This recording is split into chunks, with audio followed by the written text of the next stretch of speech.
Here we go. Well, thank you everybody for joining our first webinar of 2023. This is our third year now, started 2021, hopefully helping people move to the UK from all over the world.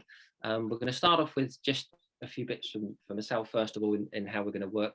Then Andrew's going to come in with some stats and introduce himself, and then myself afterwards as well. We'll try and have a Q&A at the end. We're quite aware that it's obviously different time frames for a lot of people. We've got people from South Africa a couple of hours ahead, somebody from Australia, so they're way ahead. So hopefully there's enough for everybody, but please ask any questions you want into the chat group as well.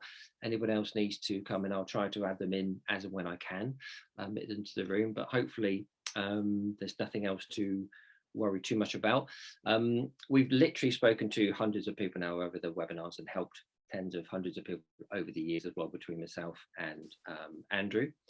So we've had various different webinars in the last couple of years, from school applications, removals, logistics, move cubes, containers, passport, visa control, anything at all. So if anybody's got anything they particularly like, something they'd want to speak about like that, please let us know. We can try and do one for you this year. That's not a problem. Individually, you can message us. Obviously at the end we have like a Q&A, but we have the names and addresses for us to be in contact as well. Generally Andrew looks after the north of England and I look after the south of England. That's generally how it works. So I'm going to pass you across to Andrew now to start the ball rolling.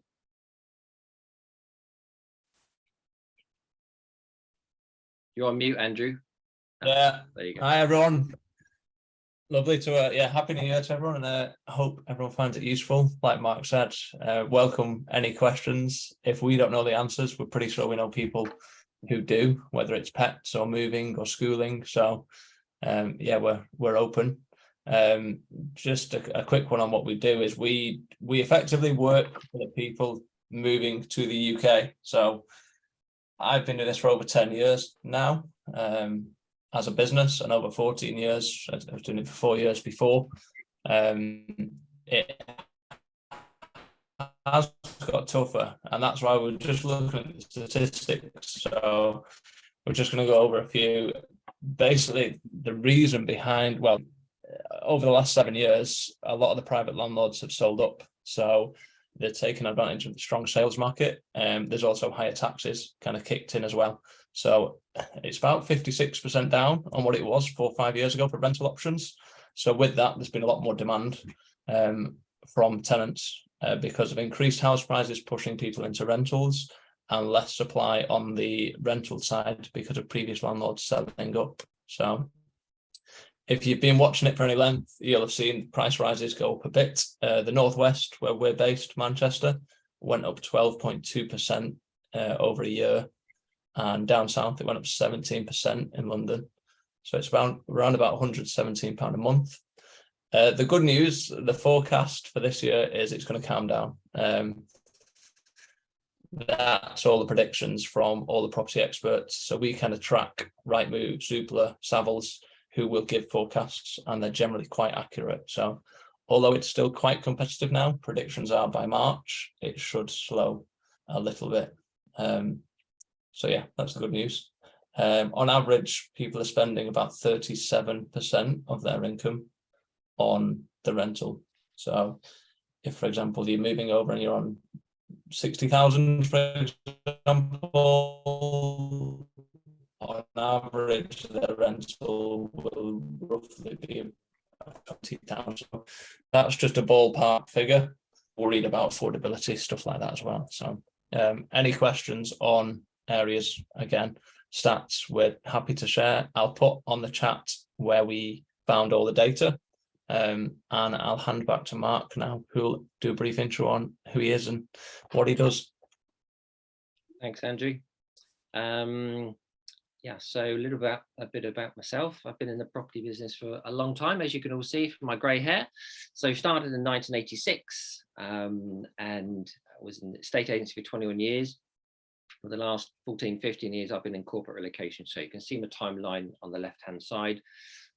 Corporate relocation from 2007 right up until 2023. I've been a landlord for 23 years now, I think, something like that, 24 years now, tenant on and off for the last 10, 12 years as well. And I've also run a lettings department of 250 properties. So that was great for me because it gave me the background knowledge that I didn't have before. So that when we do the property finding and home buying searches for people, it helps us so much more because we have the inside knowledge of what an estate agent wouldn't ask you, what we can say, what we shouldn't say, when to say it, when not to say it, because you have to be so tactical. It's so tough out there, as a lot of you would know if you've already been looking for properties as well. It's super tough in here, let alone if you're coming from another country. Super tough. So I've got Zanska, my lovely, wonderful virtual assistant based in Cape Town, handles any inquiries in South Africa. But most of the time we're dealing with people through coming to England. We tend to try to work with people who need to move in the next month to 2 to 3 months straight away. We talk to people all the time. I've got a client who just signed up with me this week that I've been dealing with since March 2021. So whenever people are ready to move, it's fine. It's all just cyclical. When people move along, when people are needing to want to come here, but it depends on the jobs, schools, senior staffers, younger staffers, moving with young children, no children, pets, etc. Pets is a real, I'm not saying problem, it's a difficulty for a lot of people. A lot of people have pets, and during lockdown, a lot more people got pets as well, obviously. So I think it's something like over 60% of people have a pet. Andrew's our stat man, so he probably can confirm or deny that, but it's higher than 50%, I think, for sure. That we're waiting for. So it's very tough when there's a choice with the landlords. They have so much choice with tenants coming in, so many people asking so many different things from them, and they have pets. There's the law is supposed to be changing this year that will not prejudice against pets, but there still will be, to a degree, something that we've got to worry about. But anyway, we keep pushing, trying on. So I'll hand you back to Andrew to tell you a little bit more about Andrew himself. Thanks, Mark. I've got a few years on, Mark. Still grey, still a little bit round from the stress of property finding, but yeah, all good other than that. So I bought my first property back in 2004. Always been interested in property. I've got a degree in commercial property development, and then I invest personally in kind of a couple of years. So I've always been a landlord. So we kind of get that understanding of working for the client, but also working as a landlord. So for us, you need to pitch yourself as why you're the best person for the landlord's property, because that is normally the biggest, for the landlord, that's normally the biggest investment they will ever make.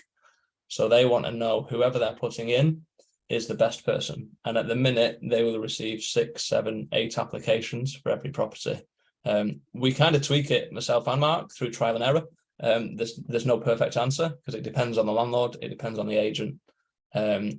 We've got loads of resources which I'm happy to share as well. So like a pet CV, that's just a brief of, I've got a lady moving with 3 big dogs at the minute.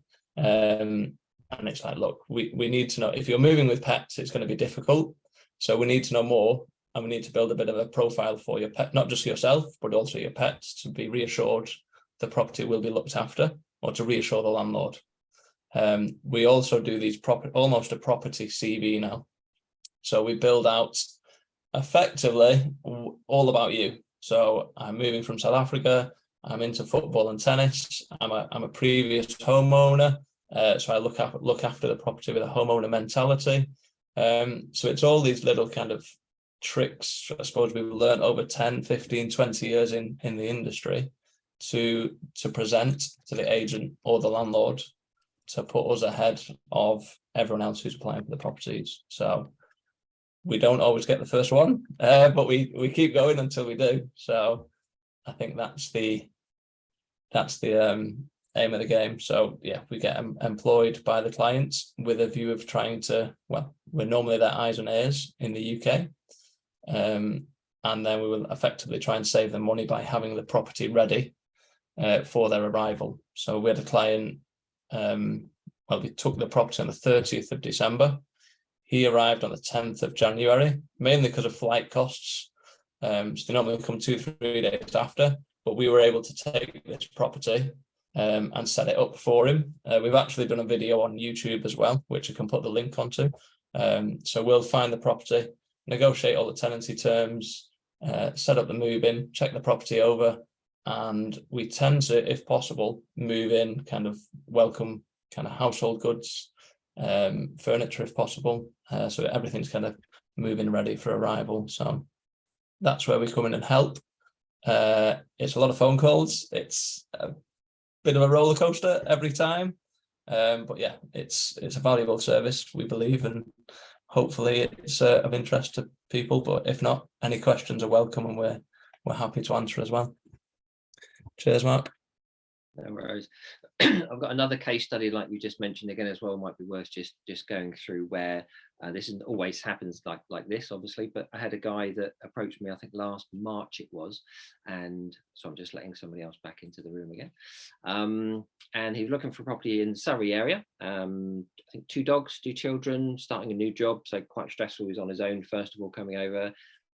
We spoke in March, introduced him to a couple of people. We arrived in May, said, I've arrived now, Mark, I'm looking to find a property, but I want to find it myself. Said, that's fine, no problem at all. Didn't need to tell me about that, but that's okay, that's fine.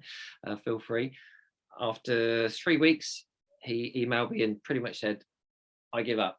It's too difficult. I can't find it. I keep offering on things and lose properties, etc. It's so difficult. What am I doing wrong? You know, please help me, kind of thing. This is on the Monday. And I said to him, I said, look, and he told me that he had other properties viewed to lined up to view on the Thursday and the Friday. And I just said, look, I don't want to try and help you now straight away and just come into it halfway and be the glory person that sort of solves it straight away. I want you've done a lot of work yourself. So see how these houses go on Thursday, Friday. Call me if you like, just to show me, just talk it through if you want to, just to give my professional opinion if you like. And then that's it. Monday morning came around, didn't hear anything from him, so I thought he's obviously found a property. Great, no problem. The afternoon he called me and said, Mark, it's happened again. I've lost another property. Please, can you help me? Please, can you help me? So we started the ball rolling. We approached some of the same agents he was speaking to as well, but we've dealt with them for over a decade, some 20, 30 years, myself and Andrew. So we have a good relationship with them. It's sometimes how you say it, not how you say it, not what you don't say. We're not engineers, we're not, accountants, etc. All different professions you might have. We can all do the job effectively, but it's knowing we've done this between us, for me for 36 years, Andrew for 15, 20 years. So together we've got a lot of experience there. And it's how you approach with the estate agents, because we have to push them really quite hard, but not too hard over the line. But we know where we can push them to the line on the side, because it's very, very regulated lettings. If you don't know this, you probably do. Very, very heavily regulated. I don't know what they can and can't do. So we're there to try and help everybody with any advice at all, be it moving in with the logistics or your mobiles or your council tax or gas, water, electricity. We can do that. We don't have Eskom here for those South Africans in the group. You'll be pleased to hear. If you're in Joburg, the load shedding you're getting is just unbelievable, incredible. So thank you for your time. If you're calling from Joburg at the moment, it's horrific, it really is. So we don't have problems like that. I give an example of the power cut we had, which you will laugh, probably, hopefully. We had a power cut in November. We had a letter 3 weeks before that power cut saying we're going to have a power cut. I can't say any more than that. It's the English apologising for being apologetic as usual. So it was just, yeah, very, very unusual. But for those guys suffering, it is very, very tough. So look, we're here to answer any questions you have for me or Andrew, either now or in the future. Has anybody ever rented a house before and had issues or problems, or anybody wants to take a question? There's one there, Mark. I suppose Oh, yeah. A few top tips I would give is, don't arrive and then plan, because you're going to spend a hell of a lot of money in Airbnbs. Generally 6 to 8 weeks in advance is the kind of perfect time frame.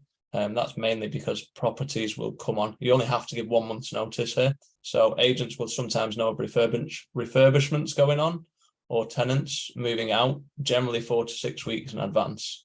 So we can't do much before that. If we know you're arriving in April, May, we can start pre-planning, but we can't do much. Be organized. So the more information, the better. That's whether you use us or don't. So if you have like a property CV, a pet CV, everything to send to us or the agents, it helps massively, because it gives a whole picture of who you are and how you're going to look after the property for the landlord. proof of funds is probably a big one as well. And that's not for us personally. It's the lack of a credit history in the UK. So like Mark touched upon, the legal legislation to get tenants out once they are in is very difficult. So I've had it from a landlord myself where a tenant paid for 2 months and then just stopped paying. So it took me 6 months to get them out and about £1,500 in legal fees. So tenants get proposed tenants get really frustrated of why landlords and agents are asking for so much information. That's why. And it's not normally people who are relocating. It's normally UK tenants who know the law. And then it presents a bad picture on everyone. So agents are very risk averse. So that's why they ask for everything. So it's just going with the flow, unfortunately. And once you're in, it's plain sailing from there. Yeah. So. Yeah, you actually have a lot more rights once you're in, aren't you, Andrew, to be fair, because a lot of people are, it's so hard to get past the gatekeepers now. It could be the estate agents, the referencing companies, as Mervyn said, to reference from current landlord. They should take notice of it as a record, but they'd always want to do their own UK proofing probably as well. Now, we've had a few people of the last few months who are looking to pay 6 to 12 months up front, which should be phenomenal, really. It should be no problem at all. It should be a no-brainer. But even the last couple of weeks, I've had a bit of resistance from that because the estate agent's saying, no, we want people who are actually physically employed. Like, are you kidding? So for like every month for the 12 months, you could not pay your rent. You'd rather take that rather than a year up front as a lump sum. It seems crazy. It doesn't seem right at all. And it's probably because the estate agent is getting a commission on a rent guarantee, where they take a policy out where it confirms if you don't pay your rent for 3 months, you can claim your rent back. But that's a whole process to go through. So we have the battle against the estate agent, their own commission structure. If it's a head office commission structure, they're getting £20, £50 a go, whatever it is, times 100, 200 offices, etc. Then just do the math. There's a lot of money there. So that all the extra sell-ons they can do. So that's why they do want to do their own references for a start.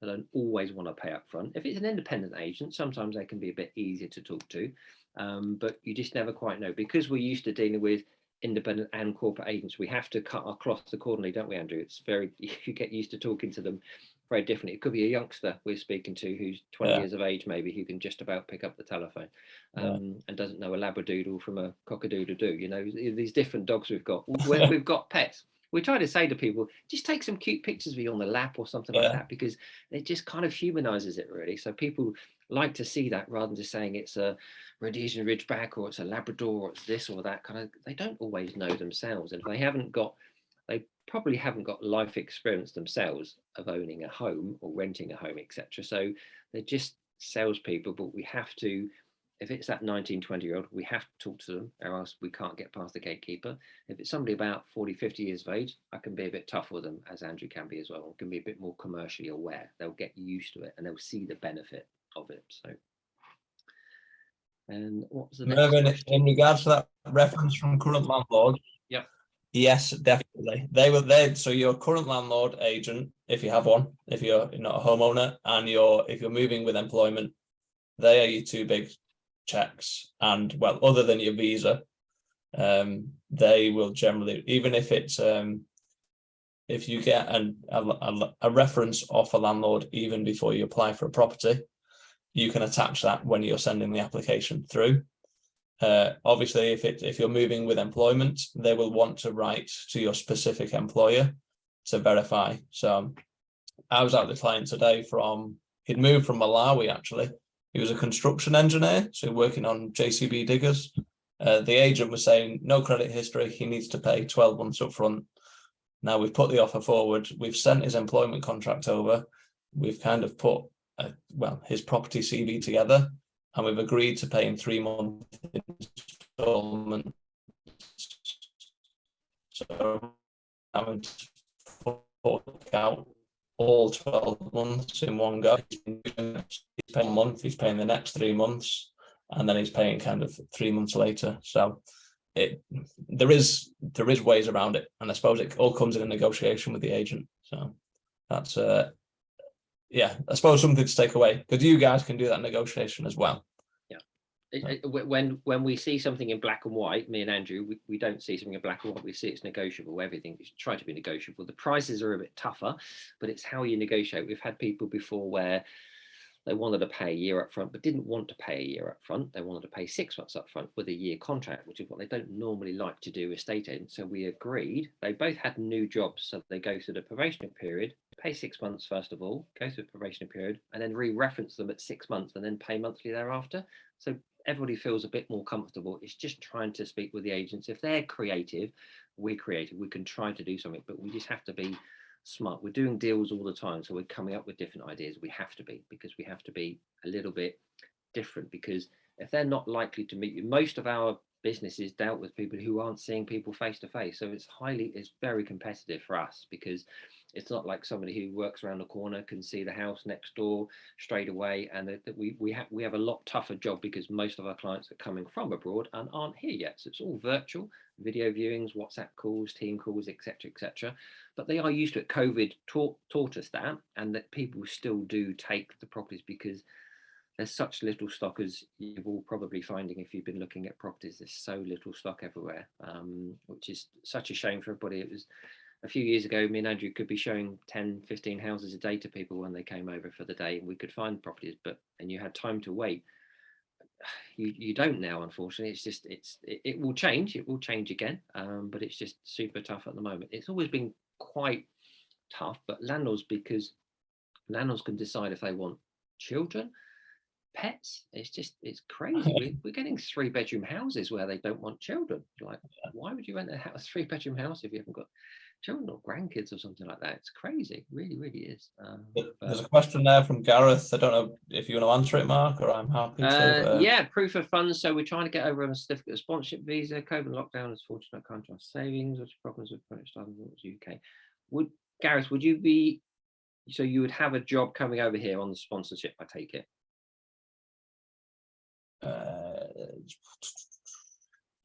Yes, that's correct. Okay, that's fine. Now, again, depending on the agent, if most will take it as if it's a new job or continuation of a job, that you're on a probationary period for maybe 3 to 6 months, it should be enough to get through a referencing company. Depends on, again, the landlord, how risk averse they are, or the referencing company and the estate agents. There's all these gatekeepers we have to keep getting past. We might get past 2 or 3. The rest we really have to try and work to try and push it through quicker than anybody else. So if you've got a certificate of sponsorship, that's great, because you're probably on a tier 2 skilled worker visa, which is brilliant. And the fact you haven't got money to pay up front, not everybody has to pay up front. It's nice if you have the means to potentially pay 6 to 12 months up front. People like the idea of that, and you have the salary as well. Just, you feel more secure as a landlord. You feel very secure that they've got the money, starting a new job. But I do say, me and Andrew do say to these people, every one of our clients is moving thousands of miles to come over here. There's a hell of a move for them. They're not just moving around the corner. This is a real big move to people. So we're making sure that people understand what they're actually going through, because they get so many inquiries during the day. We have to try and, again, humanize it. And you are real people looking for properties, because if you're just as an email, it's just another email for number 2 Acacia Avenue, 3-bedroom, semi-detached house, whatever it is, per month, and they've got 10 viewings booked up. We have to try and beat those 10 viewings virtually on a telephone call, making sure our clients are better. They're a younger family, older family, whatever, kids, dogs, pets, etc., etc. It doesn't matter. But as long as the agent can work with you, and again, we used to work with a lot of the agents and having to get to know some of them if we don't know them quite quickly. But that's all we do. Me and Andrew, we speak to estate agents every day, all day, unfortunately. And it's not easy, but there we go. So hopefully that answers kind of your question. It just depends on whether there's been other interest in the property or not as well. You might have children with a local school nearby, so you therefore have a need to be in that particular specific area as well. They can all look at that. So we look at every little point of where you'd need to be. So hopefully it would work out. But if you have extra savings to put down, it's just nice to have it as an extra, really, to keep them comfortable. Yeah, touching on that, Gareth, as well, there's on Rightmove and Zoopla, I presume everyone has kind of seen our 2 main portals. There's letting agents, and there's also online agents. So open rent is basically you leave your details and the landlord will effectively get back to you if he likes the look. So if it's via open rent, just make sure you explain or just highlight all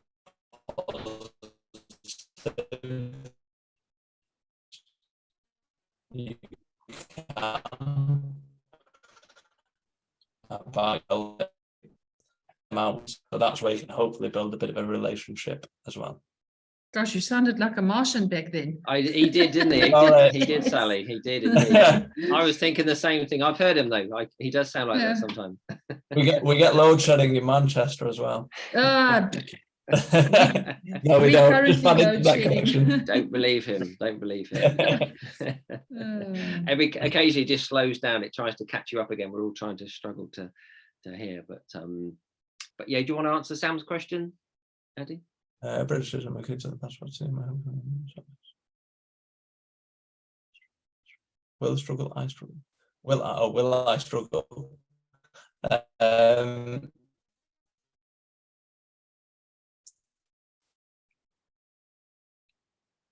Is it going to be a Dalek again?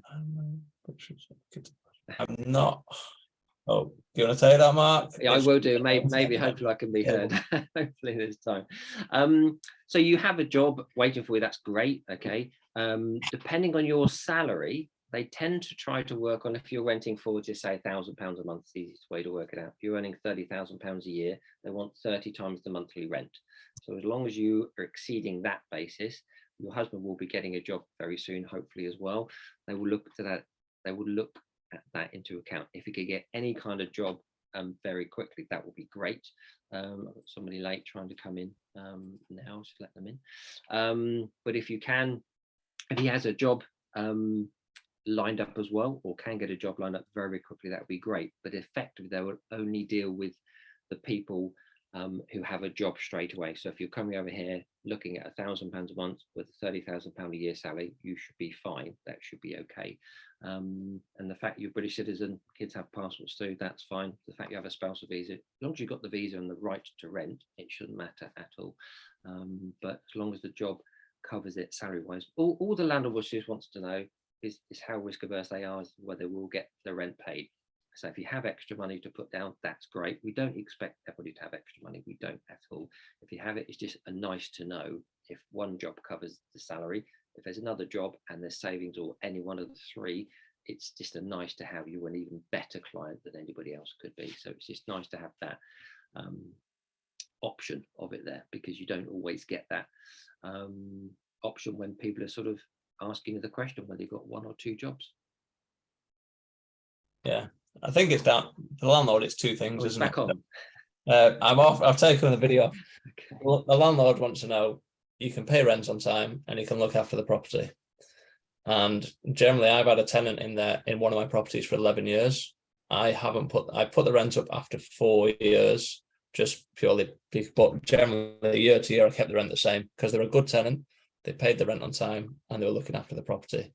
So as a landlord, you from a landlord side, you don't want to rock the boat for the tenant either, because once you've got a good tenant in, you don't want a void period of a tenant moving out, and you also take the risk of getting a bad tenant the next time.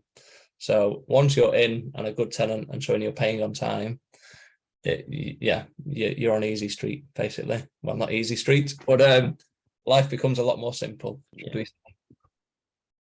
And you say you do definitely have a lot more rights once you're into the property as well. It seems it's very hard to get into it initially, first of all, but once you're there, no one can just. I had someone the other day said to me, but the landlord lives around the corner, I don't want them just knocking on my doors. No, they have to give you 24, 48 hours notice to come into the house.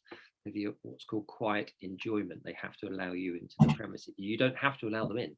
If it's not convenient for you for after a day or two or something, you don't let them in. Simple as that.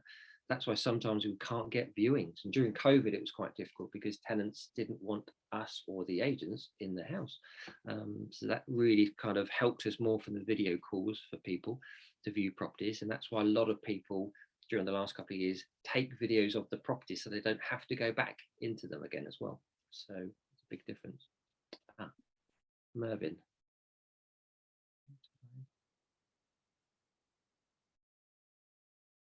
I'll let you take that one, Mark. Okay, no, that's so fine. I'm not too sure on that one. No. So is the income being paid, Mervyn, into a South African account or UK account? South African account. Okay.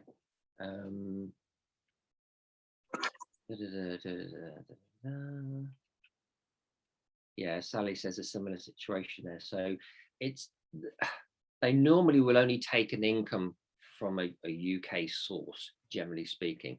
But again, if you have the means that show you have the means there potentially to pay, but not just more than the rental value. Again, it's a way of trying to talk. The more it will be a potential red flag, and we try to lessen the red flags. So the more red flags that come up, the more they'll just could go with somebody else that's a real problem. If you give the estate agent more problems, they'll just go elsewhere. That's where we have to try and sort of knock that over. But the fact you are having, this might be a more detailed chat on an email later, Mervyn, or tomorrow or something. If you're happy just to email me, and I can look at it in a bit more detail if you're okay with that.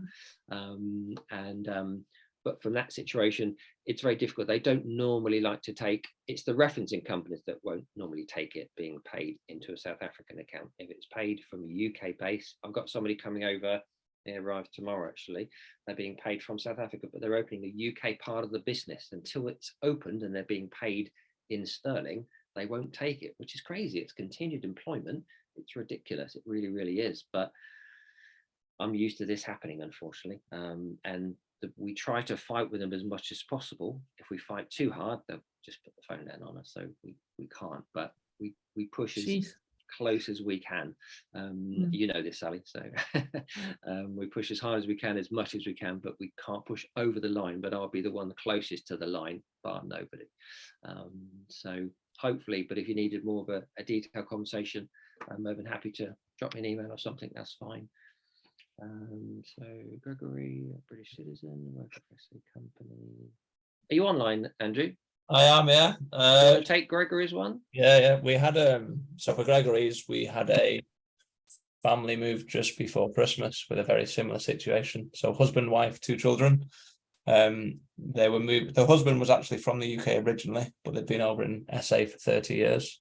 The husband was working and continuing to work on the mine in South Africa, but they were moving to the UK. So they did have to pay 12 months up front.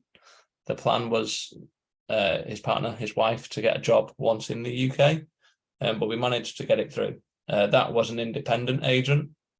So there was a bit of haggling, lots of information sharing. So we got the photos of the family, and I think that, they did have a dog as well. So it all feeds back to building that picture of who's going to be living in the property, and that's what the landlord wants to see.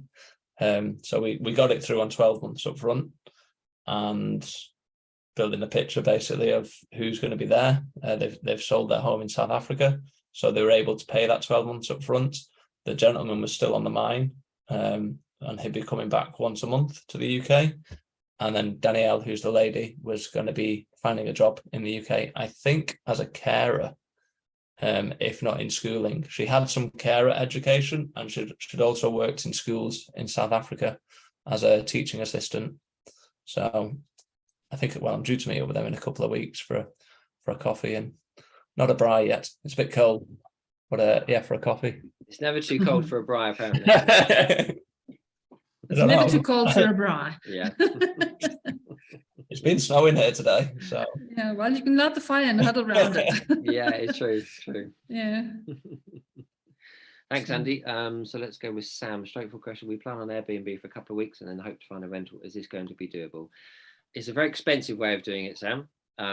This is what we try to. This is why we try to say, if we can know a month, 2-3 months in advance, we try desperately to get you something before you arrive, because an Airbnb, 2 weeks Airbnb, just going to be horrific. Now, Airbnb is, just to give you a bit more of an insight, because I've had an Airbnb before. My daughter runs one at the moment. They're just because she's been traveling basically, but essentially a lot of people took their properties off of a rental market and we doing it on an Airbnb, because it's a lot more work, it's a lot more hassle, and changing sheets and servicing cleans and things like this. But if you have the time for it, you can make a lot more money. But this takes off the letting stock. as it did 2 years ago when the houses got sold for the stamp duty discount, where you could save £15,000. So all this stock isn't being replenished. That's the reason why there's a lot of shortage of the properties. I'm not sure we're having lots more people come to England at all, really, from that base that can afford a rental period. But if you want an Airbnb, if you're going to book an Airbnb, I'd try to book something that's on a very minimal cancellation fee. So you hedge your bets. I've got somebody coming over at the end of March at the moment. I just said maybe do a long weekend, but by then hopefully we should have found you a property that you shouldn't need to take it. But it's nice just to extend it a little bit, have a bit of a safety gap, so to speak. But that's what we really ultimately try to steer you away from if we can. You're more than welcome to do it, it's fine, but it's just trying to steer you clear of it because it's super expensive. What would you recommend is the best way forward? It's probably part of what I've been saying, but again, Sam, if you want to reach out to us, we can have a more detailed conversation about that. It depends on the timing of when people need to move, and not everybody can move. I've had people last year call me in August saying, can you help me find something at the end of the month? In the height of the summer was just impossible for anybody to find something. But if we can all plan, as Andrew says, plan, we can a month, 2, 3 months in advance kind of thing is perfect.